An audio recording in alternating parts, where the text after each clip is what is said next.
tu as une parole de Dieu dans ta vie, que tu t'appuies sur cette parole, bien aimé, il aura la bénédiction dans ta vie. Je prophétise aujourd'hui sur l'autel de Dieu, sur l'autel de la grâce, sur l'autel de l'accomplissement, que tes situations changent de ta vie.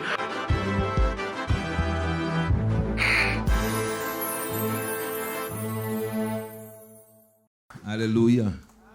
Que le Seigneur vous bénisse. Amen.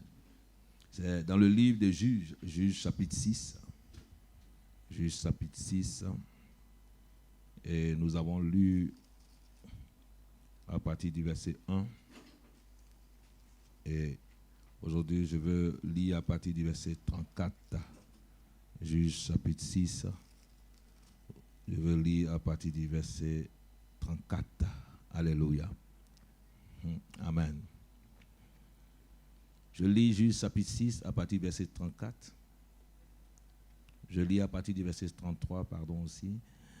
Il dit, tout Madian, Amalek et les fils de l'Orient se rassemblèrent et ils passèrent le Jourdain et campèrent dans la vallée de Jizréel. Gédéon fut revêtu de l'esprit de l'Éternel. Il sonna de la trompette et Abiézer fut convoqué pour marcher à sa suite. Il envoya des messagers dans tout Manassé, qui fut aussi convoqué pour marcher à sa suite. Il envoya des messagers dans Azer, dans Zabulon, dans Nephtali, qui montèrent à leur rencontre. Gédéon dit à Dieu, si tu veux délivrer Israël par ma main, comme tu l'as dit, voici, je vais mettre une toison de laine dans l'air. Si la toison seule se couvre de la rosée et que tout le terrain restait sec, je connaîtrai que tu délivreras Israël par ma main, comme tu l'as dit. Et il arriva ainsi. Le jour suivant, il se leva de bon matin, pressa la toison et en fit sortir la rosée qui donna de l'eau, plein une coupe. Gédéon dit à Dieu, que ta colère ne s'enflamme point contre moi, et je ne parlerai plus que cette fois. Je voudrais seulement faire encore une épreuve avec la toison. Que la toison seule reste sèche et que tout le terrain se couvre de rosée. Et Dieu fit ainsi cette nuit-là. La toison seule resta sèche et tout le terrain se couvrit de rosée. Je continue dans le chapitre 7. Jérubbaal, qui est Gédéon, et tout le peuple qui était avec lui se levèrent de bon matin et campaient près de la source d'Arod. Le camp des Madians était au nord de Gédéon, vers la colline de Morée dans la vallée. L'Éternel dit à Gédéon, le peuple que tu as avec toi est trop nombreux pour que je livre Madian en tes mains. Il pourrait en tirer gloire contre moi et dire, c'est ma main qui m'a délivré. Alléluia. Publie donc ceci aux oreilles du peuple, que celui qui est craintif et qui a peur s'en retourne et s'éloigne de la montagne de Galade. 22 000 hommes parmi les peuples s'en retournèrent et il en resta 10 000. Alléluia. L'Éternel dit à Gédéon, le peuple est encore trop nombreux. Faites-les descendre vers l'eau et j'en ferai le triage. Celui qui donne, je dirai que celui-ci aille avec toi, ira avec toi. Et celui dont je dirai que celui-ci n'aille pas avec toi, n'ira pas avec toi. Alléluia. Que l'Éternel soit béni. Amen. Gédéon fit descendre le peuple vers l'eau. Et l'Éternel dit à Gédéon, tous ceux qui laperont l'eau avec la langue, comme lappe le chien, et tu les sépareras de tous ceux qui se mettront à genoux pour le boire. Ceux qui l'appellent l'eau, en portant à la bouche, avec leurs mains, furent du nombre de 300 hommes. Et tout le reste du peuple se mit à genoux pour le boire. Alléluia. Et l'Éternel dit à Gédéon, c'est par les 300 hommes qui ont la paix que je vous sauverai et que je livrerai Madian entre les mains. Amen. Alléluia. Père, je bénis ton nom et je rends gloire à ton nom ce matin. Saint-Esprit, je prie que tu parles à travers moi. Je prie que ton esprit nous dirige. Je prie que ton esprit nous conduise. Je prie que ton esprit, éternel Dieu d'Abraham, nous enseigne. Béni sois-tu pour toutes choses. Béni sois-tu parce que nous ne savons rien, mais c'est toi qui parles, Saint-Esprit. Béni sois-tu au nom de Jésus. Amen, amen. Je vais faire un résumé bref de ce qu'on avait vu le dimanche passé. Et comme j'ai dit dans le thème, ils ne détruiront pas mes biens. Alléluia. Dis avec moi, ils ne détruiront pas mes biens. À moins que tu n'as pas de biens. Chacun de nous, il y a quelque chose, il y a un potentiel, il y a quelque chose que Dieu a réservé pour nous. La Bible dit que dans le livre d'Éphésiens, il dit Dieu nous a bénis. Il dit béni soit le Dieu qui nous a bénis dans le lieu céleste en Christ, en Jésus-Christ. Donc il y a des bénédictions qui sont pour toi. Il dit notre Dieu qui a préparé, il dit Dieu a préparé des œuvres bonnes afin que nous venions les pratiquer. Donc il y a quelque chose que Dieu a préparé pour toi. Tu as une destinée et Dieu t'a amené dans ce monde pour un but. Dieu t'a amené dans ce monde pour la gloire. Alléluia. Dis je suis né pour un but. Je suis né pour un but. Je suis né pour un but. Je ne suis pas né pour l'échec. Dieu t'a amené dans ce monde pour un but. Et la Bible dit, lorsque nous avons vu cela, la Bible parle de Gédéon et du peuple d'Israël. Et la Bible dit que lorsque le peuple avait fait quelque chose de mal, le peuple avait fait des choses qui dépluent à l'Éternel. L'Éternel les livra entre les mains des Madianites. L'Éternel les livra entre les mains des Madianites parce qu'ils avaient fait des choses qui étaient contraires à la volonté de Dieu. Ils sont allés vers d'autres dieux. Ils sont allés négliger Dieu. Alléluia. Je demande à tout chrétien, à tout enfant de Dieu de ne point négliger Dieu. De ne point négliger Dieu, de mettre toujours Dieu en priorité dans sa vie, de mettre toujours Dieu au devant de sa vie et de respecter l'Éternel. C'est une chose très importante d'avoir le respect pour Dieu. D'avoir le respect pour Dieu, c'est d'avoir le respect pour des choses de Dieu. D'avoir le respect pour Dieu. Alléluia. La Bible dit que le sabbat soit honoré. Que le jour du sabbat. Que le jour où Dieu a dédié. Dans la loi juive, le sabbat, c'est à partir du samedi. Mais nous, en tant que tout le monde, on dit le dimanche, c'est le jour du repos, c'est le jour du Seigneur. Amen. Ce jour-là doit être honoré. Il dit tout ouvrage dans la Bible ne doit pas être fait. Tout ouvrage. Normalement, tout ouvrage. Mais si ton patron, tu travailles pour quelqu'un qui te dit va travailler le dimanche, tu seras obligé. Il faut prier pour que Dieu fasse que tu ne travailles pas le dimanche. Mais celui ou celle qui ne travaille pas le dimanche, tu dois venir honorer ton Dieu. Ce jour-là est un jour pour honorer Dieu. Amen. Et si tu sais respecter ce jour-là, Dieu aussi respectera certaines choses dans ta vie. Ce sont des principes de bénédiction que beaucoup de personnes ne comprennent pas et ne savent pas. Quand tu mets un jour à part, quand tu mets une heure à part, quand tu mets quelque chose à part pour Dieu, il faut sanctifier ce jour, il faut sanctifier ce moment pour Dieu. Et qu'il faut sanctifier des jours de prière pour Dieu, des jours où tu mets des moments à part pour être en intimité avec Dieu. Des fois, nous passons des heures devant la télé sans faire des choses. Des fois, nous passons des heures à glaner, à faire des choses qui ne nous donnent même pas un résultat favorable dans notre vie, qui n'apporte rien dans notre vie. Mais la prière t'apportera quelque chose de grand et de bon dans ta vie dans le nom de Jésus. Alléluia. C'est très important pour qu'un enfant de Dieu prie. Amen. C'est très important pour toi de prier et d'honorer ce jour-là. La Bible dit que le peuple avait fait quelque chose de mal et Dieu les a livrés. Lorsque nous péchons, lorsque nous faisons des choses de mal, comme je l'ai dit le dimanche, Dieu nous livre. Dieu nous abandonne. La main de Dieu se retire de notre vie. Et nous sommes livrés quoi? À l'ennemi. Et l'ennemi domine sur nous. Lorsque le peuple vit contrairement aux choses de Dieu, à la volonté de Dieu, la main du diable domine sur ta vie. C'est pour cela que beaucoup d'hommes connaissent des échecs chaque fois, qu'on connaisse, rencontre des échecs, rencontre des situations. Parce que notre vie n'est pas en règle au devant de Dieu. Donc la première chose qu'il faut faire, c'est de mettre ta vie en règle devant Dieu. Alléluia. Dis à ton frère, mets ta vie en règle devant Dieu. Oui, beaucoup de chrétiens n'aiment pas. C'est-à-dire qu'ils aiment entendre la bénédiction. Dieu te bénira. Mais Dieu ne bénit pas dans le péché. Dieu te bénira. Mais Dieu ne bénit pas dans le péché. Alléluia. Dieu ne bénit pas dans le péché. Il faut que tu sortes du péché. Il faut que tu sortes du péché. Il dit, je suis un Dieu saint. Et vous devez être saint. Alléluia. Je prie que Dieu sanctifie ton esprit. Que Dieu sanctifie ta vie. Et que toi-même tu te sanctifies pour l'éternel. Que tout ce que tu touches, que tout ce que tu fais soit sanctifié pour Dieu.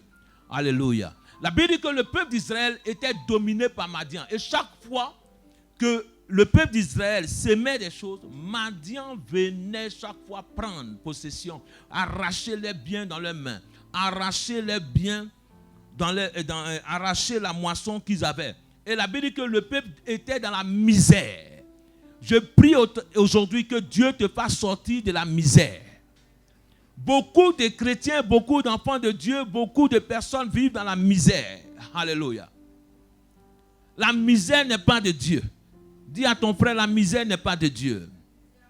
La pauvreté ne signifie pas que tu es un adorateur. Amen.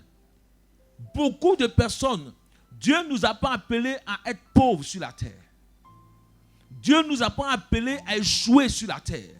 Il faut que dans ta pensée, dans ton esprit, ce n'est pas le fait que tu ne vis. Il dit, si tu te supplies, la vraie prospérité, c'est ne manquer de rien. Il va dire quoi? Seigneur, ne me rends pas trop riche, de peur que j'oublie tes voies, mais ne me rends pas pauvre aussi, que je mendie mon pain. Alléluia. Il ne faut pas que Dieu, que tu penses que la pauvreté était synonyme d'humilité. C'est faux. C'est un grand mensonge et c'est très archi faux. Il ne faut pas que toi, en tant qu'enfant de Dieu, tu mendies ton pain. Où est la gloire de Dieu dans cela? Où est la gloire de Dieu lorsque nous sommes en train de souffrir? Jésus a payé le prix déjà à la croix pour toi. Jésus a souffert à la croix pour que toi, tu sois libre. Dieu ne te demande pas encore d'aller te mettre sur la croix. Parce que Christ n'est plus sur la croix. Il est descendu de la croix. La Bible dit qu'il s'est fait pauvre pour que nous soyons riches. Il s'est fait pauvre. Il s'est humilié pour toi. Pour que toi, tu n'aies plus l'humiliation dans ta vie. Que la honte soit pour tes ennemis dans le nom de Jésus. Dis que la honte soit pour mes ennemis dans le nom de Jésus. La Bible dit que lorsque ces gens venaient, le peuple était dans la misère et il se cachait. Tout ce qui nous ramène derrière, c'est l'ennemi. Et ce que je voulais dire aujourd'hui, c'est que le peuple empêchait le progrès. Madian empêchait le progrès d'Israël. Amen. Tout ce qui vient arracher tes biens, tout ce qui vient t'empêcher d'avancer, empêche quoi? Le progrès dans ta vie. Mais pourtant, la Bible dit, vous allez aller quoi? De gloire en gloire. De gloire en gloire. Le peuple d'Israël qui devait aller de gloire en gloire, au contraire, se retrouvait devant une situation où l'ennemi empêchait le progrès. Il y a des Madianites qui empêchent le progrès. Il y a des Madianites. Là, c'était quoi? C'était toute la nation d'Israël qui était opprimée. Toute une nation était offusquée. Toute une nation était oppressée parce qu'il y avait des Madianites qui empêchaient le progrès. Je prie que tout Madianite qui empêche le progrès dans les nations soit retiré dans le nom de Jésus. Ah, tu ne dis pas Amen. La Bible dit quoi? Priez pour la nation. Car voir quoi? Aidez-moi un peu. Je vois des personnes qui lisent la Bible aujourd'hui. Il dit priez pour la nation dans laquelle vous êtes. Car quoi? Aïe, aïe, aïe, aïe, aïe. Aïe, aïe, aïe. C'est... Hein? Car votre bénédiction en dépend. Vous devez prier pour la nation dans laquelle vous vous trouvez. Car votre bénédiction en dépend. Ta bénédiction se trouve où? Dans cette nation. C'est la terre de cette nation qui te donnera la bénédiction. C'est pour cela que tu dois prier pour la nation pour que cette nation se porte mieux. Tu dois prier pour la nation pour que cette nation, les portes de cette nation s'ouvrent pour toi. Tu dois prier pour la nation pour que l'économie de cette nation aille mieux. Je prie pour toutes les nations. Que Dieu enlève des Madianites. Parce que tous les chrétiens qui se trouvent dans une nation, qui disent non, nous sommes hors, non. Ta bénédiction dépend de la paix dans cette nation. Ta bénédiction dépend de la paix dans une nation. Donc s'il y a la guerre dans une nation, toi aussi la guerre te touchera. Même si tu pries en langue, la guerre ira dans la nation. C'est pour cela que nous devons prier pour la nation. Que tout Madianite, je suis un prophète, et lorsque je parle, nous parlons par des mystères. Alléluia. Tout Madianite dans des nations, que Dieu les retire dans le nom de Jésus. Que tout Madianite dans les nations, que Dieu les retire dans le nom de Jésus. Que tout Madianite qui empêche le progrès dans une nation, que Dieu retire ces Madianites dans le nom de Jésus. Que tout Madianite qui empêche le progrès dans ta vie, que Dieu retire ce Madianite dans le nom de Jésus. Dis qu'il meurt par le feu. Alléluia. S'il y a des Madianites quelque part, que Dieu les détruise dans le nom de Jésus. Nous voulons que les nations aient la paix. Nous voulons que les nations aient la paix. Nous venons de la Côte d'Ivoire, nous voulons que la Côte d'Ivoire aussi ait la paix. Nous voulons que le Congo ait la paix. Que tout Madianite soit retiré dans le nom de Jésus. Alléluia. Qui est la paix au Cameroun? Qui est la paix en France? Qui est la paix partout? Que tout Madianite. La Bible dit que c'est Dieu qui établit les autorités. C'est pour cela que c'est une autorité. C'est Dieu qui établit l'autorité. Il dit le siège, l'autorité des rois est entre la main de Dieu. C'est pour ça que toute autorité que Dieu n'a pas établie, toute autorité que Dieu n'a pas établie, que Dieu brise cette autorité par la puissance du Saint-Esprit. Que Dieu renverse cette autorité par la puissance du Saint-Esprit. Que Dieu renverse cette autorité par la puissance du Saint-Esprit. La Bible dit que lorsque le peuple criait, Dieu a entendu les voix. Dieu a entendu. Et lorsque Dieu a entendu cela, Dieu a amené un prophète. Dieu a amené qui? Un prophète. Il dit, heureux. Il dit quoi? Vous avez été quoi? Édifiés. Paul dit, vous avez été édifiés par le fondement quoi? Des apôtres et des prophètes. C'est important pour vous. Dieu amène toujours un prophète pour délivrer un message. Dieu amène un prophète pour te montrer une direction. Dieu amène un prophète pour te montrer une voie. Dieu amène un prophète pour te montrer des choses. Je parlais avec quelqu'un hier. Et j'ai dit, est-ce que tu as eu affaire? Vous savez, le prophète, la prophétie marche avec quoi? Ton esprit de réceptivité. Amen. C'est pour ça que lorsque des fois on entend le prophétiser, au moment où ton esprit reçoit d'une manière, Dieu continue à ouvrir. C'est comme des portes qui s'ouvrent. Et on peut rentrer dans des choses. Mais des fois, certaines personnes, même quand tu leur donnes la prophétie, je ne sais pas si c'est l'orgueil. Il y a certaines choses que tu as besoin d'un prophète. Tu as besoin d'un message de Dieu, que Dieu te dise quel est le problème qui se passe. Pourquoi je suis dans cette situation? Il y a des gens qui vont à l'église. Il y a des gens qui prient. Il y a des gens qui jeûnent. Mais à un moment donné, ils ont besoin d'entendre une voix de l'Éternel. Ils ont besoin de dire que Dieu les montre la direction. Une fois, je priais pour une personne ici. Et je priais, j'ai dit à cette personne, j'ai dit, ta soeur est malade. Il m'a dit, si ma soeur était malade, elle allait me dire. J'ai dit, je ne prophétise jamais tant que la personne n'est pas là. Va dire à ta soeur de venir. Et lorsqu'elle viendra, je vais prophétiser devant elle. Et j'ai prophétisé devant elle. Il a dit à sa soeur de venir. Il dit, tu es malade et tu ne m'as jamais dit. Elle n'a rien dit. Elle est venue à l'église. Elle dit, effectivement, je suis malade. Mais je n'ai jamais dit à mon frère. Parce que quoi? J'ai dit, la maladie qu'ils t'ont dit que tu as à l'hôpital, ce n'est pas ce que tu penses. Ils pensent que tu as le sida, mais tu n'as pas le sida. Parce que spirituellement, il y a quelque chose qui s'est passé. Et je l'ai dit ici, la vidéo est là. Que vous avez été élevé dans un village, mais vous n'êtes pas de ce village. Et que c'est là-bas que ça s'est passé, comme des fourmis qui rentrent dans ton corps, qui sont en train de manger des choses, et que ton sang est sale. J'ai prié pour elle, Dieu l'a délivrée. Elle était dans une autre église.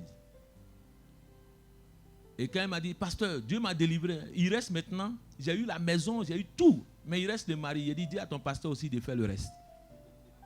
Alléluia. Maintenant, il laisse le pasteur faire le reste. Alléluia. Mais parce que son frère était là, et que Dieu est passé à travers lui pour pouvoir apporter cette délivrance. Amen. Alléluia. Je prie. Car il dit, crois-toi, toute ta famille sera quoi? Sauvée. Donc à cause de toi, Dieu peut sauver ta famille. Et donc comme je disais entre parenthèses, cette personne hier, je parle à la personne, c'est-à-dire que ce n'est pas parce que tu es en une église ou quoi que ce soit, ou ton pasteur, quoi que ce soit. Moi, quand une prophétie sort, j'écoute et je prie. Si quelqu'un vient me dire, je suis allé dans une église et un prophète a prophétisé pour moi. Et il m'a dit, ta soeur est malade. Il y a une de tes soeurs qui va mourir. J'ai dit, mais c'est quelle soeur? Je suis prophète. Mais j'ai accepté, j'ai dit, c'est quelle? Et quand j'ai appelé, il y avait ma petite soeur qui était malade, gravement malade. Elle dit, j'arrive pas à marcher. Mais j'ai dit, quoi? J'ai commencé à lui donner une direction. Elle dit, ah, vous aussi avec vos directions. J'ai dit, ma soeur, il ne faut pas jouer. Ma femme lui dit, il ne faut pas jouer à les directions. Si on t'a donné une direction, on va faire. Est-ce qu'on t'a demandé de l'argent? Alléluia. Elle dit, non, il y a un prophète qui a fait ceci. Il dit, va faire la direction. Quand elle a fait la direction, aujourd'hui, elle est délivrée. Elle me dit, non, il me faut chaussures de contention. Elle dit, quelle chaussures de contention? Il n'y a pas de chaussettes de contention, rien de contention. De quoi de contention? Tu vas marcher normalement dans le nom de Jésus. Aujourd'hui, elle marche bien. Tout son pied est guéri. Parce que j'ai accepté quoi? Quelqu'un qui a dit une prophétie. Mais j'allais dire quoi? C'est parce que c'est ma soeur que Dieu ne m'a pas montré moi-même. Il faut que Dieu me montre. Non. Amen. Il faut accepter la prophétie. Ne t'endurcis pas. Prends la prophétie et examine-la et prie. Il faut accepter et prier. Vous savez que le diable peut dire des choses qui sont vraies. Vous savez cela? Le diable dit. Lorsqu'il suivait ses apôtres, cette femme suivait ses apôtres, elle disait quoi? Écoutez-les. Ce sont quoi? Des serviteurs que Dieu a envoyés. Est-ce que ce n'est pas des serviteurs? Mais c'est l'esprit qui est derrière qui le dit, qui agaçait les serviteurs. Je ne vais pas dire le nom des serviteurs parce que vous allez les chercher. C'est l'esprit qui agaçait les serviteurs. La Bible dit qu'il se retournait parce qu'il était agacé. Il dit, au nom de Jésus, que l'esprit des serpents, des pitons sorte de ta vie. Mais cette femme-là, elle avait un maître. Amen. C'est parce que l'esprit qui était en eux, le Saint-Esprit les troublait. Aujourd'hui, toute personne qui est contre ton progrès, toute personne qui est contre ton avancement, toute situation qui est contre ton avancement, que cela soit brisé dans le nom de Jésus par la puissance du Saint-Esprit. Je renverse cela. Dis, je renverse cela. Alléluia. La Bible dit que Dieu va choisir Gédéon. Et comme je le disais, Dieu a choisi Gédéon. Il n'a pas choisi une autre personne, mais il a choisi Gédéon. Tu es le choix de Dieu. Si tu es ici, tu es le choix de Dieu. Si tu es devenu chrétien dans ta famille, tu es le choix de Dieu. Si tu es devenu enfant de Dieu dans la famille, tu es le choix de Dieu. Par une seule personne, Dieu peut changer la vie de quelqu'un. Par une seule personne, Dieu peut changer la vie d'une famille. Par une seule personne, Dieu peut changer la vie d'une nation. Par une seule personne, alléluia. Tu peux aller quelque part, tu peux venir à l'église. Mais quand tu viens à l'église, tu ne viens pas seulement pour toi, mais tu viens pour toute ta famille. Amen. C'est grâce à ma mère aujourd'hui que je suis converti. Mais ma mère n'est pas pasteur. Ma mère n'est pas prophétesse. Mais c'est grâce à elle. C'est grâce à ses prières. C'est grâce à elle, en m'amenant au Ghana, en cherchant une solution pour moi, qu'aujourd'hui je me retrouve ici, en train de prier aujourd'hui. Donc je loue le Seigneur chaque jour pour elle. Je bénis le Seigneur chaque jour pour elle. Parce que si elle m'avait abandonné, je serais aujourd'hui peut-être mort aujourd'hui. Peut-être un drogué quelque part. Mais grâce à elle qui a dit non, je n'abandonnerai pas mon enfant. Elle a dit, ça c'est un esprit qui fait ça. Parce que quelqu'un qui est normal ne peut pas agir comme ça. Mais elle a prié pour que je sois délivré. C'est pour cela ne cesse jamais de prier. N'arrête jamais de prier pour quelqu'un. Persévère toujours dans la prière pour une situation et tu verras la gloire de Dieu changer des situations dans ta vie. C'est pour cela que Gédéon était quelqu'un qui se mettait à part. Beaucoup de chrétiens, lorsque tu veux une victoire, sans te mettre à part, soit te différencier comme des Samuel, mets-toi à part. Ce n'est pas parce que la cité est bizarre que tu deviens bizarre. Un jour, quelqu'un m'a dit, j'ai dit, mais pourquoi Fabrice, tu agis comme ça? Il me dit, ah, c'est la banlieue. Il dit, non, si la banlieue est bancale, tu deviens bancal. Et j'aimais beaucoup cet enfant. C'était le fils d'un diacre. Mais le diable détruisait sa vie. Et la dernière fois que j'ai eu un de ses oncles, il m'a dit, tu sais que il est en prison. J'ai dit, comment? Il faut prier pour nos enfants. Il faut prier pour tes enfants.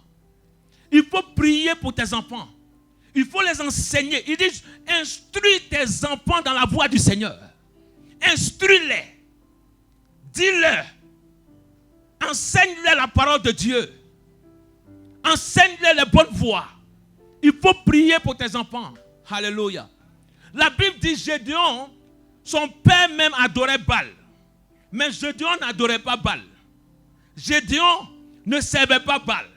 Mais Gédéon avait entendu une histoire dans le passé. Il avait entendu d'autres histoires que le peuple d'Israël avait un Dieu qui est puissant. Donc Gédéon savait que ce que son père est en train de faire n'est pas correct. Parce que son père a abandonné Dieu.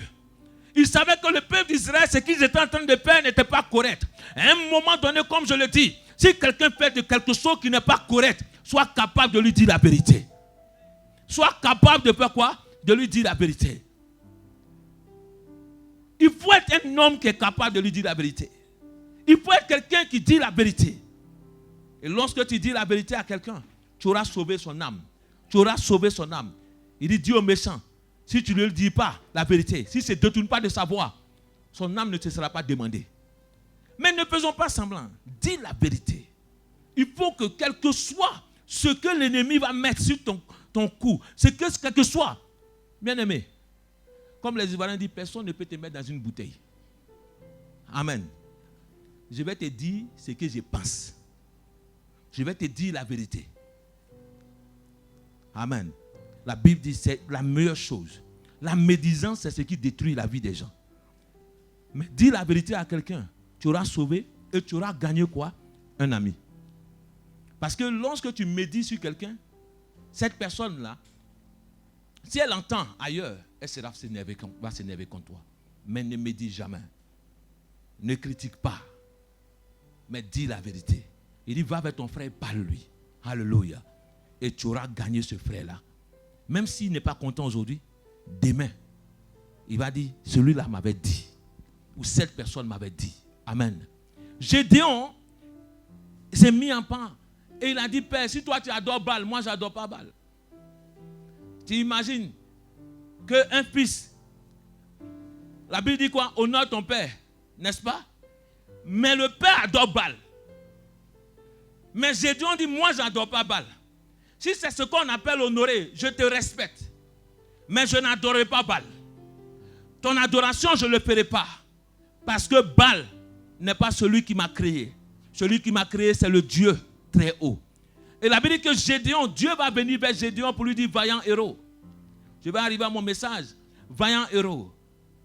Et Gédéon va dire, va regarder sa personne, va dire, quand je regarde ma personne, quand je regarde, est-ce que Dieu peut m'utiliser pour sauver Israël? Beaucoup de personnes, des fois, se voient comme des personnes insignifiantes devant des situations. L'ennemi te fait voir ta personne comme quelqu'un qui n'est rien dans ce monde. Mais j'aimerais te dire, tu es précieux aux yeux de l'Éternel. Il dit, tu es précieux quoi? Aux yeux de l'Éternel. Dis à ton frère, tu es précieux aux yeux de l'Éternel. Tu es important pour Dieu. Tu es important pour Dieu. Si Dieu t'a mis dans ce monde, c'est que tu es important pour lui. Si Dieu t'a mis dans ta famille, tu es important. Si Dieu t'a créé, si Dieu t'a amené, tu es important pour cette église. Enfant de Dieu, tu es important. Tu es important. Tu es important. Tu es important pour ton épouse. Tu es important pour ton époux. Tu es important pour moi. Tu es important. Et Jésus sait que tu es important. C'est pour cela que lorsque Christ regarde ses brebis, il ne laisse point ses brebis se perdre. Alléluia. J'aimerais te dire, tu es important et que l'adoration de Dieu soit importante dans ta vie dans le nom de Jésus. Dieu considérait Gédéon. Dieu regardait Gédéon. Mais Dieu ne voyait pas Gédéon comme Gédéon se voit. La manière dont tu te vois, Dieu ne te voit pas comme cela. La manière dont tu te vois comme quelqu'un qui est faible, Dieu ne te voit pas comme quelqu'un qui est faible. La manière dont tu te vois comme quelqu'un qui est pauvre, Dieu ne te voit pas comme cela. Alléluia. Dieu te voit comme quelqu'un de grand. Dieu te voit comme quelqu'un de puissant. Dieu te voit comme quelqu'un d'élevé. Que Dieu te voit comme cela. Que personne ne dise à ton oreille que tu n'es pas important, que tu es une personne faible. Je déclare dans ta vie que tu sois puissant aujourd'hui dans le nom de Jésus. Et Dieu va dire à Gédéon, va avec ta force. C'est que Dieu voit dans Gédéon, il voit en Gédéon que Gédéon a une capacité. Et j'aimerais dire, enfant de Dieu, tu as une capacité en toi. Tu as une capacité en ta personne. Tu as une capacité. Dis avec moi, j'ai une capacité. Oui, j'ai une capacité. Crois en toi aujourd'hui. Crois en toi. Dis, je crois en moi. Je crois que je suis capable d'accomplir des grandes choses avec Dieu. Je crois en moi. Qui t'a dit que tu ne peux pas? Qui a dit que tu ne vas pas réussir? Qui t'a dit que tu vas échouer dans ce monde? Je suis venu changer ta mentalité, ta pensée aujourd'hui. Te dire que Dieu te dit que tu es capable d'arriver. Dieu te dit que tu es capable de réussir. Dieu te dit que tu es capable d'atteindre tes objectifs dans le nom de Jésus. Dis, je suis capable. J'atteindrai mes objectifs. Alléluia. Mais Madian ne voulait pas le progrès. Ah, c'était ce problème-là que Dieu doit régler. Il y a un problème dans ta vie que Dieu doit régler. Il y a un problème que Dieu doit régler. Dis, il y a un problème que Dieu doit régler. Bien que Dieu dise à Gédéon, tu iras avec ta force, mais Dieu dit à Gédéon, avant d'y aller, une stratégie que je dois te donner. Avant d'y aller, il y a un problème intérieur d'abord. Paul dit, les ennemis qui sont à l'extérieur, je les connais. Mais ceux qui sont à l'intérieur, je ne les connais pas. Alléluia. Parce que ceux qui sont à l'extérieur, je les vois. Mais ceux qui sont à l'intérieur, je ne les connais pas. David va dire quoi? Il dit, je croyais que tu étais mes frères. Mais nous marchons ensemble. Nous partons adorer Dieu ensemble. Mais pourtant, vous étiez mes ennemis. Alléluia. Nous adorons Dieu ensemble. Nous prions ensemble. Nous louons ensemble. Mais pourtant, c'est ceux-là qui cherchaient à tuer David. Il dit, va détruire le poteau sacré de ton père. Va renverser l'autel de Baal qui est dans ta vie. Parce que même si tu combats l'ennemi qui est à l'extérieur, il y a quelque chose dans ta vie, dans ta famille qui va te combattre après. Il faut que tu renverses cela d'abord. Il faut que tu détruises cela d'abord. La Bible dit que lorsque Dieu lui a parlé, Gédéon va demander un signe à Dieu au début. Il va demander un signe à Dieu. Il va demander à Dieu de rester là. À l'ange de l'Éternel. Vous allez voir que c'est l'ange de l'Éternel. Et la Bible dit que l'ange de l'Éternel symbolisait le Christ. Il dit, l'ange de l'Éternel de rester là. Qu'il aille chercher quoi? Une offrande. Pour que Dieu puisse accomplir des miracles dans ta vie, il faut que tu t'offres en sacrifice à Dieu. Pour que Dieu puisse faire quelque chose dans ta vie, il faut que tu offres ton âme à Dieu. Tant que tu n'accepteras pas d'offrir ton être à Dieu, Dieu ne pourra jamais accomplir le miracle dans ta vie. Tant que tu ne pourras pas ouvrir ton être entièrement à Dieu, que tu offres ton corps, il dit, offrez-vous comme quoi des sacrifices vivants à l'Éternel. Tu pourras voir la victoire de Dieu dans ta vie. Il faut que le chrétien s'offre entièrement à Dieu. Il faut que le chrétien s'abandonne entièrement à Dieu. Il faut que le chrétien se livre entièrement à Dieu. Gédéon va dire, je vais chercher une offrande pour toi. Attends-moi. C'est là que les gens ne comprennent pas beaucoup de choses. L'offrande ouvre beaucoup de portes pour des personnes. L'offrande ouvre des voies pour toi. L'offrande apporte la bénédiction dans la vie des enfants de Dieu. L'offrande change des situations dans la vie des enfants de Dieu. L'une des choses que moi je ne discute pas en fait, c'est ce qu'on parle du don de donner. Donner, quand il s'agit de donner à Dieu.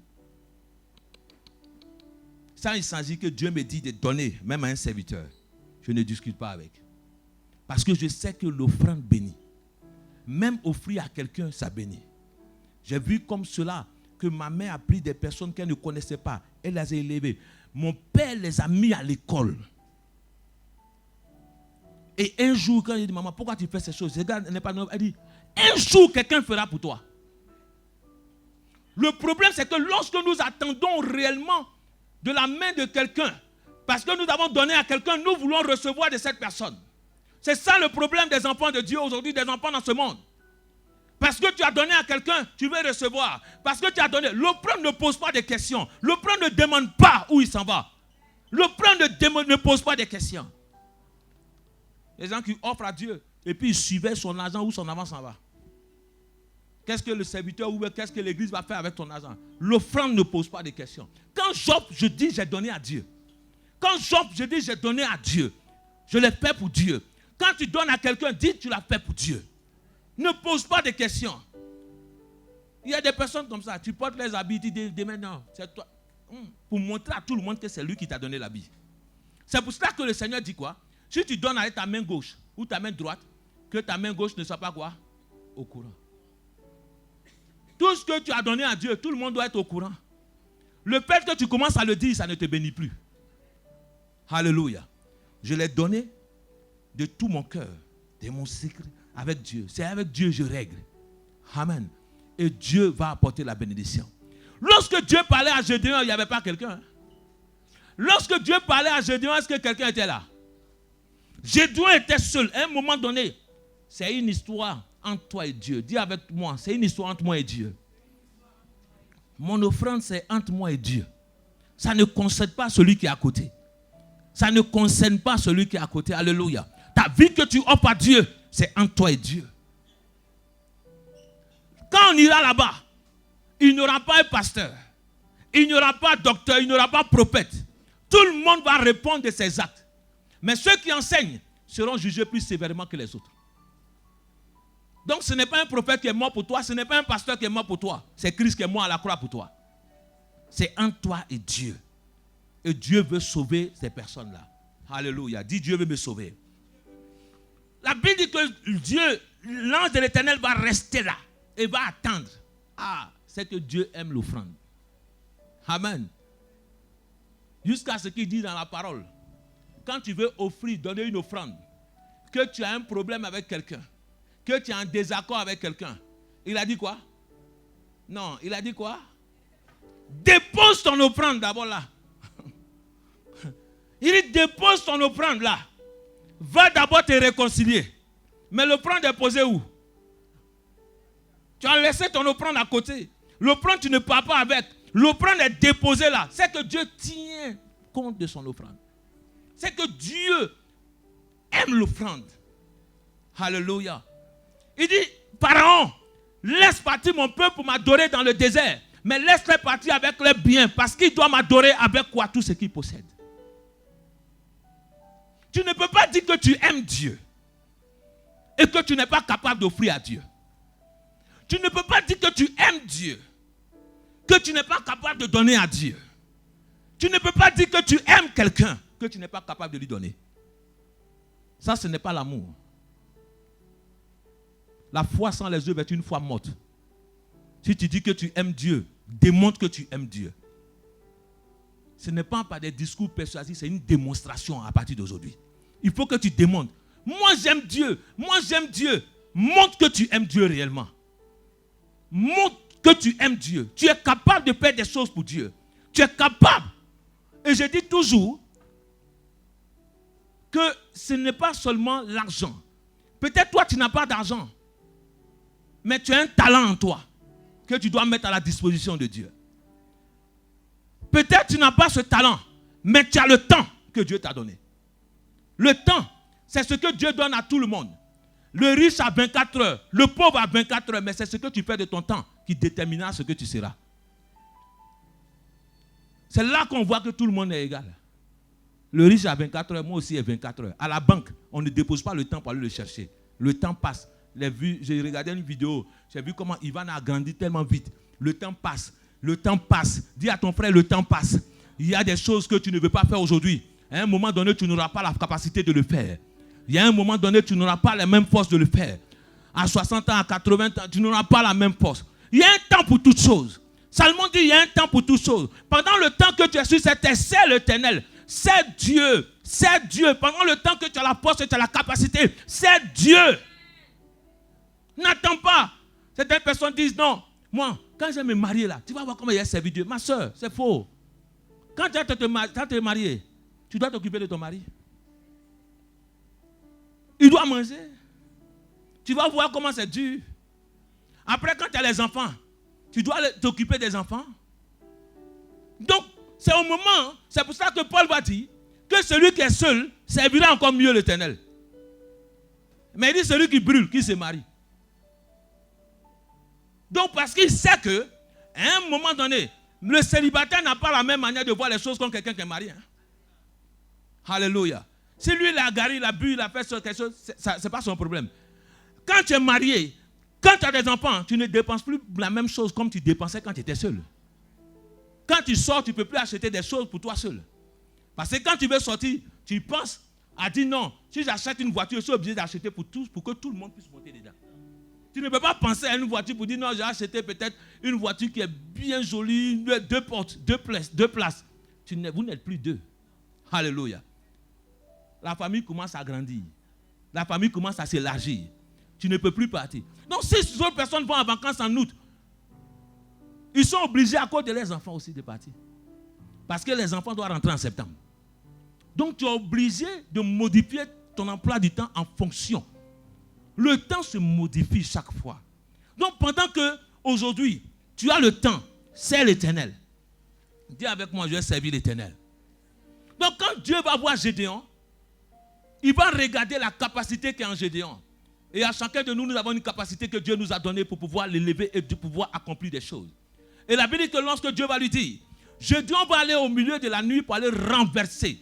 Il y a des gens, ce n'est pas qu'il aimait faire les choses pendant la nuit, non. C'est que Gédéon a usé de sagesse. Beaucoup de personnes ne réussissent pas dans leur vie parce qu'ils n'ont pas la sagesse.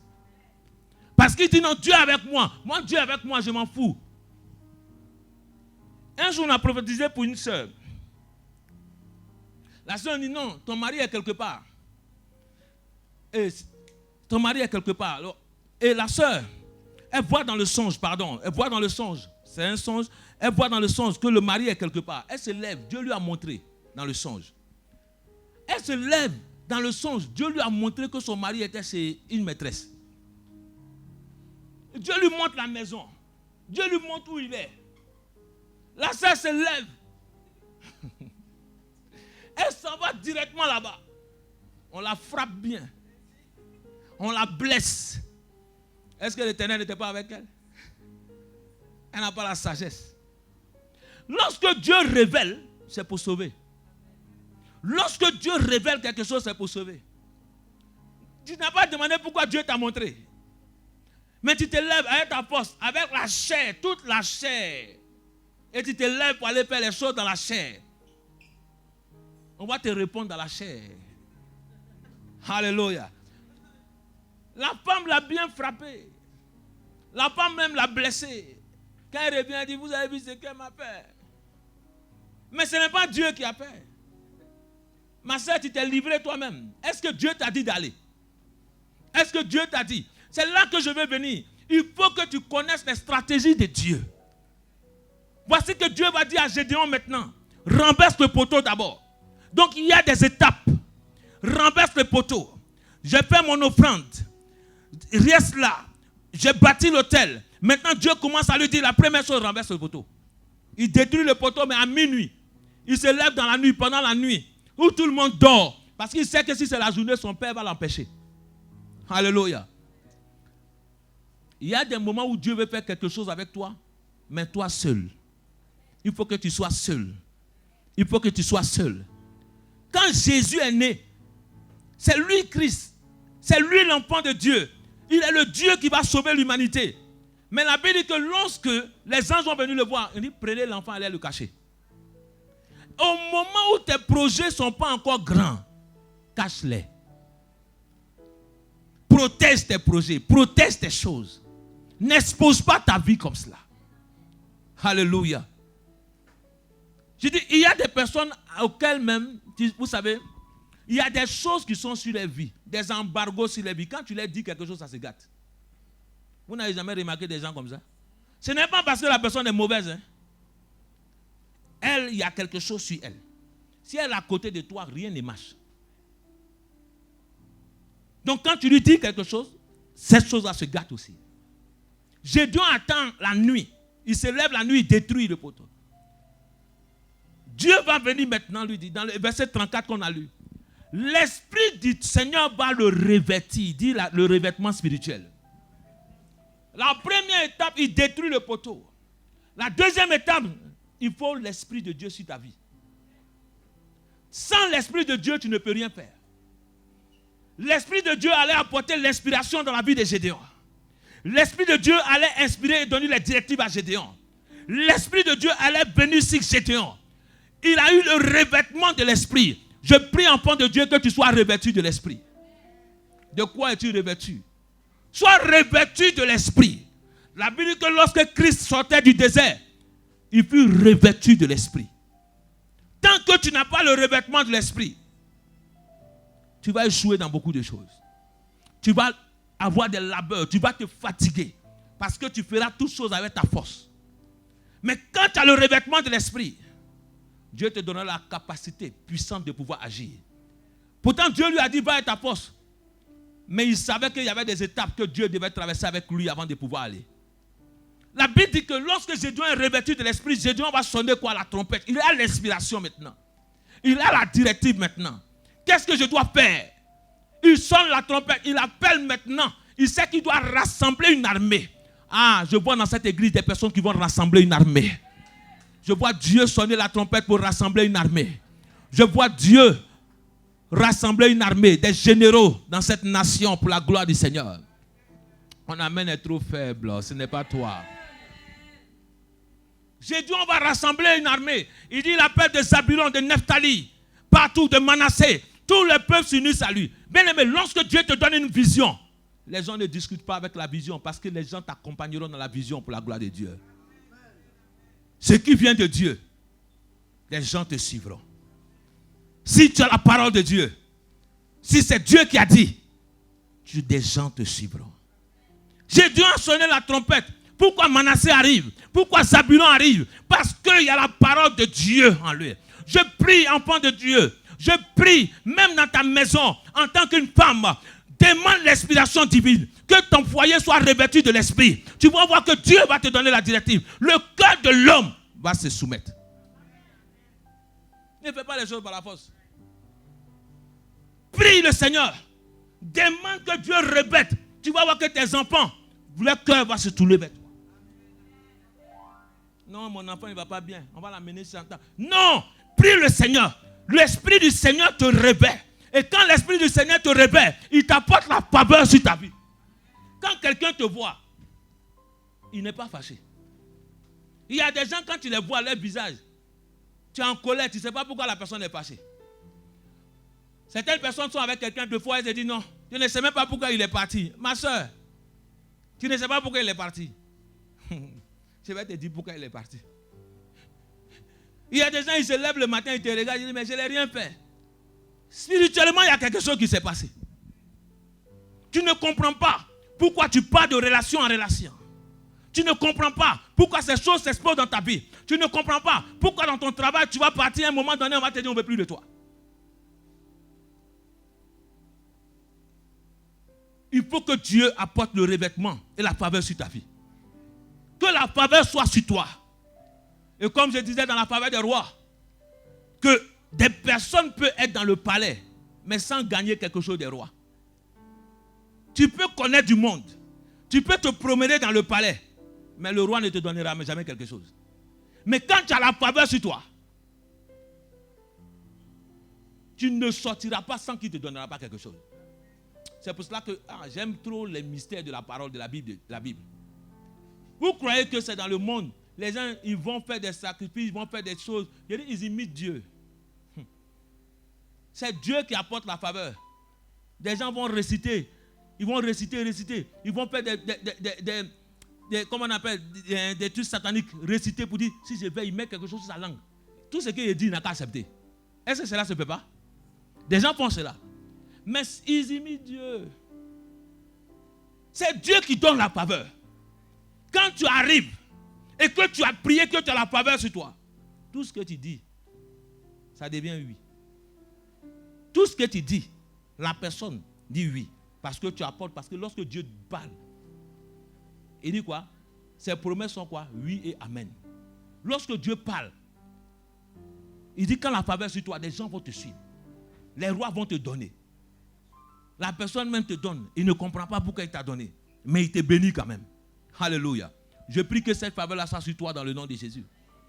Je prie que cette faveur-là soit sur toi dans le nom de Jésus. Ah, tu ne veux pas recevoir. Le bishop Eric disait, il dit, mais je ne comprends pas comment toi tu fais. On arrive quelque part, on dit, non, il n'y a pas de place. On dit, il n'y a personne. On dit, non, non, non. Il dit, montrez-moi la patronne seulement. Montrez-moi celui qui dirige l'endroit. On dit, non. Et la fille dit, je prends l'exemple simple. Hein? Non, même si elle te voit, ça ne va pas changer. Il dit, montre-la moi.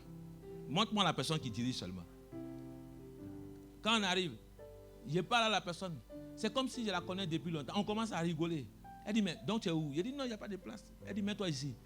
Donne-leur la boisson là, gratuitement. Et le bishop dit, comment tu fais? Il dit, c'est la faveur. Partout où tu vas, où on te dit, fais la queue, tu ne feras pas la queue. On te dit, non, mon frère, toi, tu ne dois pas passer, tu penses. Non, toi, passe ici. C'est la faveur. Alléluia. Quelqu'un est là et puis il te dit non. Je disais la première fois, il dit là non. Et le bishop dit, mais c'est quoi tu as donné à ce type-là pour qu'il te donne comme ça? Il dit, c'est la faveur. Il a envie de te donner. Ce n'est pas qu'il a envie, quand quelqu'un te voit, il a envie de te donner, tu n'es pas rejeté. Quand ton mari te voit, il t'aime tellement. Parce qu'il y a des prières, mais ces prières-là, je ne vais pas montrer ça à tout le monde. C'est la faveur. Alléluia. C'est-à-dire que quand il rentre dans le magasin même, il est là, il va acheter quelque chose. Et puis ça change. Il dit non, si je lui donne, c'est mieux. C'est la faveur. Moi, je connais le secret. Alléluia. Je vais te révéler ce secret-là. Si tu veux cette faveur-là. Amen. Est-ce que toi, tu veux cette faveur-là?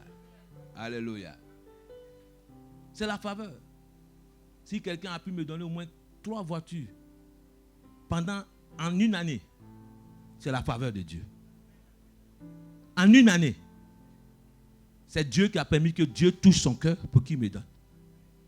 Et il dit, fils, partout où tu iras, quand j'ai compris ces éléments divins de Dieu, que la faveur, la miséricorde, il dit aux apôtres, il a donné quoi? La puissance. Alléluia.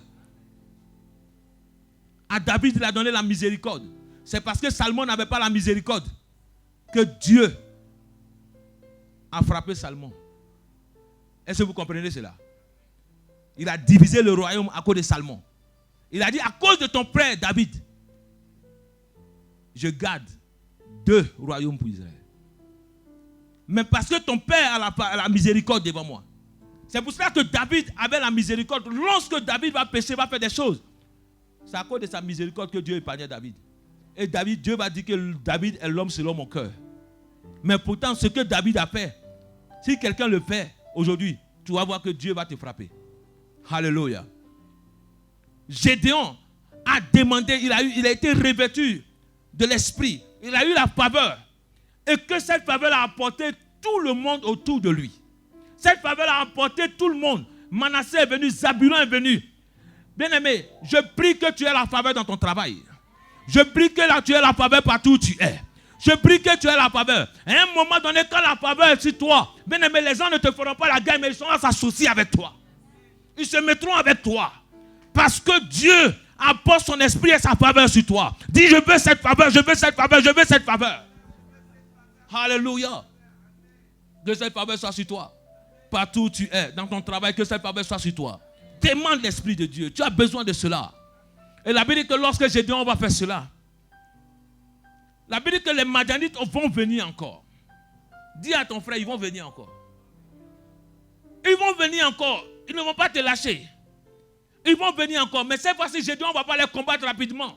Dieu va dire, tu vas combattre Madian. Mais il a cherché des hommes pour aller avec lui. Mais la Bible dit que Gédéon va demander un signe à Dieu. Dis avec moi, stratégie divine. Il y a des stratégies que Dieu doit te donner. Il y a des stratégies que Dieu doit te donner. Beaucoup de personnes ne remportent pas des victoires parce qu'ils ne connaissent pas les stratégies divines. Beaucoup de personnes échouent dans leur vie parce qu'ils ne connaissent pas les stratégies.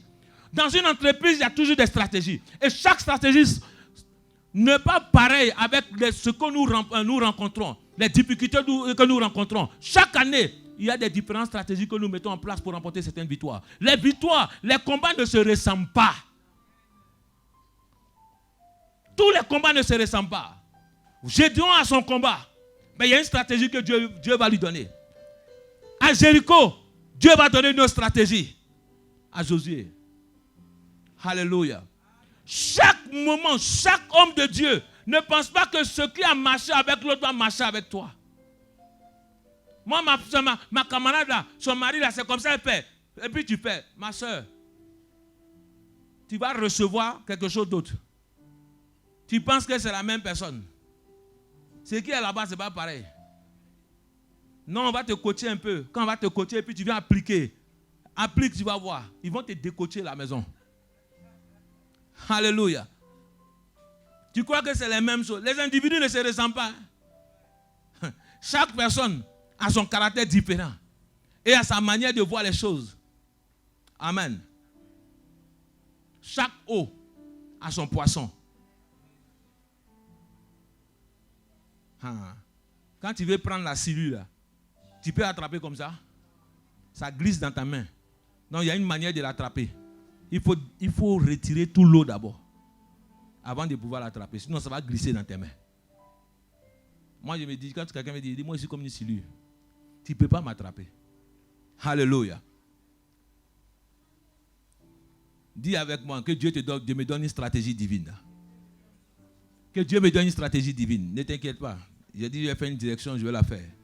Amen. Non, ne regarde pas. Mais il faut que tu écoutes la parole de Dieu. Que la parole de Dieu te délivre et te brise. Dans le nom de Jésus. La Bible dit que Dieu va dire à Gédéon, Gédéon va dire, Seigneur, donne-moi un signe. Mais avant que je m'en aille, j'aille combattre. Seigneur, je veux un signe. Je ne me lève pas comme ça. Il faut que tu me montres quelque chose. Il faut que tu me dises quelque chose. Il faut que tu me parles à moi-même. Le prophète m'a dit, tu as entendu l'ange même me dire, mais Seigneur, montre-moi un signe. Montre-moi un signe. Il dit, si cette toison-là, je la pose, je la lève en l'air, et si cette toison est mouillée, elle est arrosée par la rosée, et que tout le terrain devient sec, j'aurais entendu que Seigneur, c'est toi. Je dis, on part, il revient. C'est qu'il a demandé son père. Je lui dis, Seigneur, ne te mets pas en colère encore. Contre ton serviteur, mais je demande encore un signe. Si la terre reste sèche, et si la terre reste sèche, et que la toison est mouillée. Cette fois-ci, il dit quoi? Si la toison est mouillée, que la terre est sèche, je partirai avec toi. Je partirai. Dieu opère le signe encore pour lui. Le deuxième signe. La Bible dit, ils vont nommer Gédéon comme un Jérubbaal. Comment on l'appelle quoi? Jérubbaal dans le chapitre 7, à partir du verset 1. Il est Jérubbaal, fils Gédéon, qui est nommé Gédéon, qui s'appelle Gédéon. Vous savez ce que ça signifie? Ça veut dire que Baal plaide lui-même. Que Baal plaide lui-même. Parce qu'à un moment donné, quand Gédéon a détruit l'autel de Baal, ils l'ont cherché, ils ont voulu le tuer. Son père a dit quoi? Que Baal lui-même se défende. Et ils ont surnommé Gédéon comme cela. Que Baal vient se défendre lui-même, vient plaider lui-même. On l'appelle Jérubbaal. La Bible dit que lorsque Gédéon va se lever, il va rassembler combien de personnes? Si vous avez lu avec moi, combien de personnes il a rassemblé? Non. Non. Non. Lisez bien la parole. Lisez bien la parole. Amen. Non. Non. Tu as dit 22 000. 22 000 personnes sont reparties. Dieu va lui donner une stratégie divine. Gédéon va rassembler des gens. Trouvez-moi le nombre de personnes. Non. Aïe, aïe, aïe, aïe, aïe, aïe. Lisez bien la parole. Il y avait 32 000 personnes. 32 000 personnes. Lis à partir du verset 1. Chapitre. Du verset 1 au chapitre 7. Je lis pour toi, je lis pour vous, pour que vous écoutez, pour voir. Et quand vous lisez, ouvrez-vous l'esprit de votre cœur. Il dit, Jérubbaal, qui est Gédéon, et tout le peuple qui était avec lui, se levait de bon matin. Dis avec moi de bon matin. les choses se passent le bon matin. Une femme se lève tôt. Un homme se lève tôt. L'avenir appartient à ceux qui se lèvent tôt. Une personne ne peut pas dormir jusqu'à 11 heures. Personne ne peut pas dormir. Dis avec moi que la paresse disparaît de ma vie. Ah, tu ne dis pas ça bien parce que tu veux être paresseuse. J'arrive. Alléluia. Il dit devant le camp de Madian, près de la source de Baal, le camp de Madian était au nord de Gédéon, vers la colline de Morée dans la vallée. L'Éternel dit à Gédéon, le peuple que tu as avec toi est trop nombreux pour que je le livre entre les mains de Madian, entre ses mains. Il pourrait en tirer gloire contre moi et dire, c'est ma main qui m'a délivré. Alléluia. Publie donc ceci aux oreilles du peuple, que celui qui est craintif, qui a peur, s'en retourne et s'éloigne de la montagne.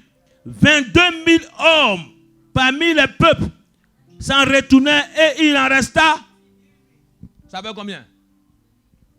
Aïe, le calcul est plus simple. 22 000 s'en retournaient et il restait combien? Ça fait combien?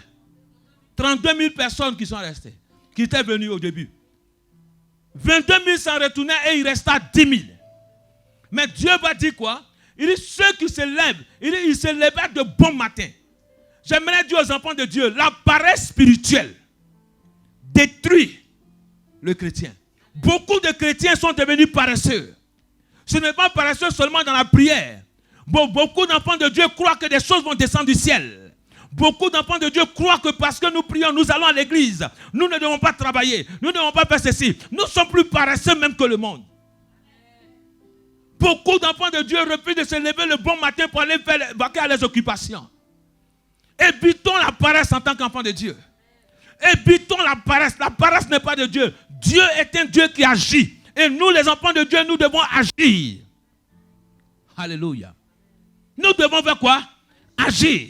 Tu dois être un chrétien qui n'est pas paresseux. Une femme ne doit pas être paresseuse. Un homme ne doit pas être paresseux. Il dit la main qui n'aime pas travailler, qu'elle ne mange pas. Ne marie pas un homme paresseux. Ne marie pas un homme paresseux. Dis-moi avec Amen. Je te le dis. En tant qu'enfant de Dieu, je dis à mes filles dans cette église, ne marie pas un homme qui ne fait rien. Qui refuse de travailler. Qui refuse de faire quelque chose de ses mains. Même si c'est le ménage, va le faire. Cherche quelque chose. Travaille. Alléluia. La Bible dit que l'Éternel nous conduit quoi? Vers des belles pâturages. Ne prends pas la fille des gens pour les conduire vers des pâturages secs. Quand tu maries quelqu'un, tu dois t'occuper de cette personne. Tu dois prendre soin de ta maison. Ne marie pas une femme paresseuse. Ah, pourquoi votre amen est faible? Ne marie pas un homme paresseux. Ah, là c'est fort. Ne marie pas une femme paresseuse. Je veux voir les hommes dans cette salle. Que la femme... Amen. J'écoutais une vidéo, il dit, la femme c'est le ministre de l'Intérieur. Elle doit prendre soin de la maison. La femme sache bâtir sa maison. Et l'insensé la renverse de ses propres mains. C'est toi-même qui détruis ta maison. C'est toi-même qui détruis ton mariage. C'est toi-même qui détruis la vie de quelqu'un. Comment tu veux que ta vie soit? C'est un de tes mains. Par la prière, par des choses. Lève-toi le bon matin. Lève-toi le bon matin. Ne dis pas que je n'ai rien à faire. Apprends à te lever tôt. Apprends à te lever tôt. Moi, je peux dormir même à 2 heures. Mais si je dois me lever tôt, je me lève. Il faut apprendre, il faut garder cette habitude. J'ai regardé des hommes qui ont réussi dans la vie. Ils n'ont pas réussi par accident. C'est parce que c'était des hommes qui travaillent, qui réfléchissent tout le temps, qui pensent tout le temps. Mais les chrétiens, nous sommes paresseux. Nous sommes devenus paresseux. Nous nous contentons de ce que nous avons. Nous nous contentons de notre position. Nous nous contentons de... Dieu veut t'amener plus haut, enfant de Dieu. Dieu veut t'amener te faire plus grand. Dieu veut t'amener dans un summum avec toi. Dieu veut aller plus loin avec toi. Mais toi, tu te contentes à des choses. Et tu dis non, ça. Ce qui est sûr, ce n'est pas tout ça. Beaucoup ont tendance à dire Certes, tu ne vas pas aller au ciel et ça, mais il y a des gens qui ont besoin que tu les aides. Alléluia. Alléluia. Il dit tu seras une source de bénédiction. Si tu ne deviens pas une source de bénédiction, c'est que toi, tu es dangereux pour l'humanité. Aïe. Dis Amen. Je serai une source de bénédiction. Donc c'est que si toi, tu ne deviens pas une source de bénédiction, c'est que toi, tu refuses ce que Dieu a mis en place. Parce que Dieu a mis un processus pour que nous soyons des sources de bénédiction. Mais pourquoi nous refusons d'être des sources de bénédiction pour les autres? C'est parce que nous-mêmes, nous refusons de travailler, de faire des choses. Donc si par toi, Dieu doit délivrer des milliers, des milliards, il dit à cette femme, il dit quoi? Une génération se trouve en toi. 2 générations se trouvent en toi. À la mère de Jacob. Ah. C'est à la mère de Jacob, c'est pas la mère de Jacob. Pourquoi vous dites non? Qui était dans le ventre? Il y avait qui? Esaü et qui? Alors, comment elle s'appelle la mère? Alléluia. Il dit 2 générations se trouvent en toi. En toi, en tant qu'enfant de Dieu, il y a des générations. En toi, il y a des générations. Quand Dieu a pris Gédéon, c'est pour sauver une génération, ce n'est pas pour lui-même. Si c'est pour ton froment que tu bats pour mettre à l'écart, ce n'est pas pour ça. Si je suis venu te parler, si je suis venu te dire, Gédéon, tu es un vaillant héros, ce n'est pas pour toi seul. C'est pour que le peuple d'Israël soit délivré. Si je suis venu te sauver, ce n'est pas pour toi seul. C'est pour que toi, ta famille soit délivrée. Si je t'ai amené à ce poste, si je t'ai élevé, je t'ai amené dans cette nation, c'est pour que toi, tu sois une source de bénédiction. Enfant de Dieu, n'arrête pas le processus de Dieu. Chrétiens, si nous sommes sauvés, Église de Dieu, nous ne sommes pas sauvés pour nous seuls. Nous sommes sauvés parce qu'il y a une génération qui doit être sauvée. Dieu t'a établi pour sauver une génération. C'est parce que l'Église pense à elle-même. C'est parce que l'Église pense à elle-même. Chaque fois, nous voulons tirer sur nous-mêmes. Nous voulons avoir tous les honneurs pour nous-mêmes. Nous voulons avoir toutes choses pour nous-mêmes. C'est pour cela que les bénédictions n'arrivent pas dans nos vies. Pourquoi, enfant de Dieu? Pourquoi tu ne dois pas arrêter l'égoïsme? C'est un égoïsme spirituel. Que chaque fois. Donc toi, tu veux dire quoi? Que Dieu, ce qu'il a mis en place n'est pas bon. Que tu sois une source de bénédiction. Tu veux dire que Dieu, ce qu'il a mis dans sa sagesse, qu'il a créé des choses pour que tu sois une source de bénédiction n'est pas bon. Non, moi je me contente de celui-là. Donc tu arrêtes le processus de Dieu. Donc Dieu doit chercher une autre personne. Tu deviens comme quoi? Un Élie. Alléluia. Élie va fuir devant Jézabel. Et Dieu va lui dire, des gens comme toi, j'en ai encore des milliers. Tu ne penses que si toi tu ne fais pas l'œuvre de Dieu va s'arrêter? Non. Dieu, des gens comme toi, il y en a encore des milliers que Dieu a préparés. Des gens comme toi, si tu ne prêches pas, quelqu'un d'autre prêchera à ta place. Si tu ne chantes pas, des gens chanteront à ta place. Le don que Dieu t'a donné, c'est pour bénir les autres. Ne pense pas que le don est pour toi. Le don, lorsque Dieu donne le don, il dit c'est pour l'édification de tous les saints. Le don n'est pas pour toi. Un jour, quelqu'un disait, il dit ici, vous savez où j'ai trouvé ce don? Tu n'as rien trouvé du tout. C'est Dieu qui t'a donné gratuitement parce que c'est un don. Nous n'avons rien eu. C'est Dieu qui nous a donné. Dis avec moi, tout ce que je possède, c'est Dieu qui me l'a donné. Il dit de Dieu, va. Dieu va dire à Gédéon. Gédéon dit, il prend tout le monde. Stratégie divine. Nos pensées dans notre tête. Nous croyons que quand nous avons beaucoup, nous pouvons remporter des victoires. Nous voulons du monde avec nous. Nous voulons des grandes choses avec nous. Dieu dit non. Ils sont trop. Je veux avoir beaucoup d'argent pour commencer ce commerce. Je veux avoir beaucoup d'argent pour commencer ce projet. Je veux avoir beaucoup ceci. Dieu dit c'est trop. Il dit cet argent-là est trop. La première stratégie qu'il va faire, il dit tu vas diminuer le peuple. Imaginez Gédéon. Gédéon allait dire mais Seigneur, toi tu m'as donné, mais moi je vais faire selon moi-même. Ne fais jamais les choses selon toi-même. Tu fais les choses selon qui? Dieu. Église de Dieu, apprend à faire les choses selon Dieu. Est-ce que vous êtes fatigué? Je vois des personnes qui sont fatiguées, je ne sais pas. Je vais arrêter de prêcher. Alléluia. Si tu veux que je prêche, acclame le Seigneur alors. Non, n'acclame pas le Seigneur pour faire plaisir. Acclame Dieu. Amen. Il faut que tu apprennes certains principes, que tu comprennes certaines choses. Quand tu comprendras, beaucoup d'échecs vont quitter ta vie. Parce que même si on prophétise 10 fois pour toi, tant que tu ne comprendras pas, des choses vont rester dans ta vie. Gédéon, Dieu va lui dire, ce peuple est nombreux. Élimine ces gens. La première chose, le premier critère que Dieu va utiliser pour éliminer les gens, c'est la peur. Il dit ceux qui sont craintifs, ceux qui ont peur. Il y a des gens qui ont peur de leur avenir eux-mêmes. Ils ont peur de leur destinée. Ils ont peur du combat. Quand on leur dit pas faire ceci, ils ont peur de cela. Que la peur soit bannie de ta vie dans le nom de Jésus. N'aie pas peur. Celui qui est avec toi est plus grand que celui qui est dans le monde. Si Dieu t'envoie pour faire quelque chose, c'est qu'il te donne la capacité de pouvoir réussir. Les gens sont venus. Regardez quelque chose. Hein. Moi, je n'ai pas compris. Quand Gédéon a sonné la trompette, ils sont venus quand même. Quand Gédéon a sonné la trompette, ils étaient là auprès de lui. Mais quand Dieu leur a demandé, demande si c'est celui qui est craintif. On dit, il y a eu 22 000. 32 000 se sont réunis. Donc quand on a dit, venez combattre, tout le monde, c'est ce qu'on appelle l'instinct grégaire. Il y a des gens, quand les gens sont ensemble, quand il y a du monde, ils ont la force, ils ont la capacité. Mais quand ils sont seuls, ils ne peuvent pas faire quelque chose. Quand il y a la foule, il peut crier. Celui qui crie fort, c'est celui qui n'a pas de force. Quand il y a la foule, ils aiment agiter la foule. Mais la Bible dit, 22 000 sont partis. Il dit, nous, on a peur. Moi, j'ai peur d'aller combattre.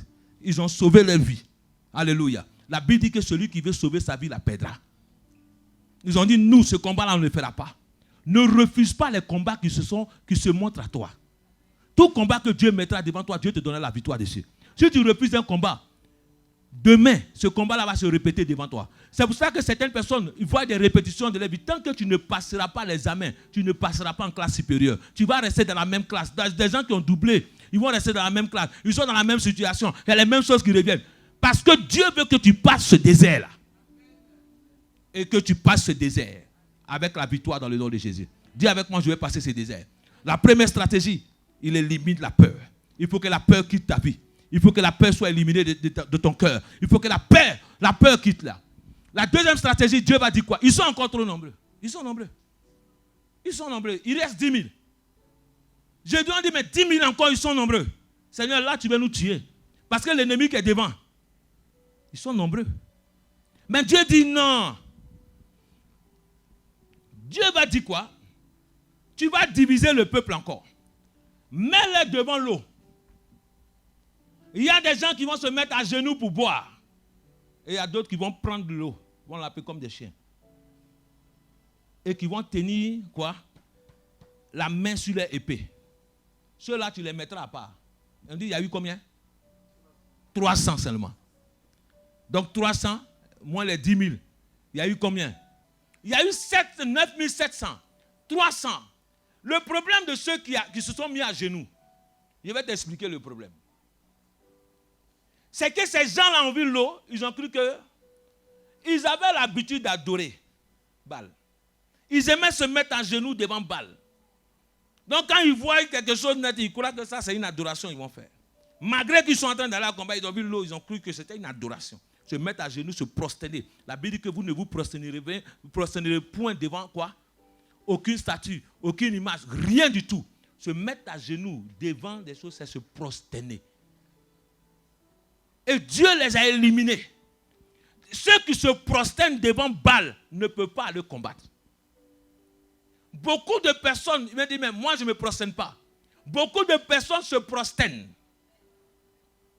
Je vais te dire pourquoi tu te prosternes. Quand des gens viennent à Paris, en Europe, on dit pour avoir les papiers, il faut faire ceci, tu te prosternes. Amen. Ah, pourquoi ton amen est faible?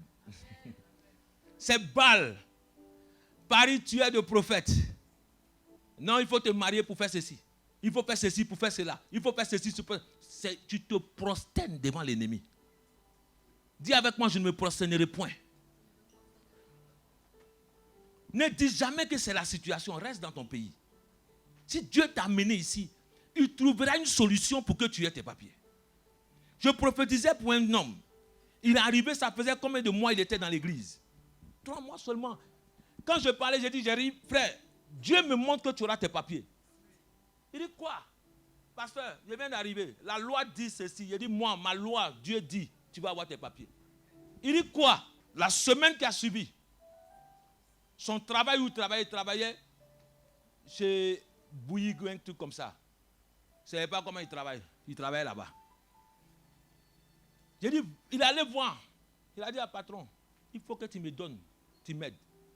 C'est le travail qui lui a fait le document. Et quand il est parti à la prophétie, il a dit, si tu as la lettre simplement, on va te donner. La femme. Dieu mettra des anges devant vous pour vous recevoir. Quand il a eu les papiers, il a commencé à pleurer. Lui, il n'a pas fait beaucoup d'années. C'est parce que Dieu a décidé. Il faut que Dieu décide pour toi aussi comme cela. Ne te prosterne pas devant des situations. Tu vas au travail. Deux fois, aujourd'hui, on a ça beaucoup de fois dans des travails, dans des choses où des gens disent harcèlement sexuel, harcèlement.